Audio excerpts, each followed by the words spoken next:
દીકરીઓને શિક્ષિત બનાવવા અને 15ના રોજ હરિયાણાના પાણીપત શહેરથી બેટી બચાવો બેટી પઢાઓ યોજના શરૂ કરવામાં આવી છે। દુનિયામાં સ્ત્રી જ ન હોય તો સંસાર વંશવેલો કશું જ સંભવિત નથી। માતા બહેન પત્ની વગેરે સ્ત્રી સંબોધો સાથે સંસાર ટકી રહ્યો છે। પુરુષ ઘરનું આંગણું, નારી ઘરનો મોભ, નારી શક્તિનું રૂપ છે, ન ભૂલો એનો જોગ। દીકરો એક કુળ તારે છે જ્યારે દીકરી બે કુળ તારે છે। પિતાનું અને પતિનું નારી તો ખરેખર નારાયણી છે।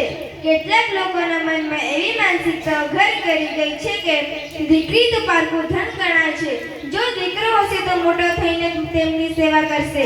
આવી સંકુચિત માનસિકતા સ્ત્રી ભ્રૂણ હત્યા માટે જવાબદાર છે।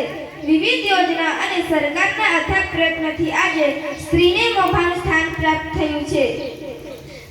આજે ભારત દેશમાં સ્ત્રીઓ વિવિધ ઊંચા પદો પર બિરાજમાન છે। સામાજિક ઉત્થાન માટે આપણે ઘણા બધા કામ કરી શકીએ છીએ, જેમ કે સ્વચ્છતા જાળવવી, ગરીબ જરૂરિયાતમંદોને મદદ કરવી, વૃક્ષારોપણ કરવું, પાણી બચાવવું અને સૌની સાથે હળીમળીને રહેવું। આપણા વડીલો અને શિક્ષકો આપણને હંમેશા સારા નાગરિક બનાવવાનું શીખવે છે। આપણે સૌએ તેમની શિખામણ માનીને સમાજ માટે કંઈક કરવાનો પ્રયત્ન કરવો જોઈએ, ત્યારે જ આપણો સમાજ ખરેખર આગળ વધશે। અસ્તુ, જય હિન્દ, જય ભારત, જય જય ગરીબ ગુજરાત।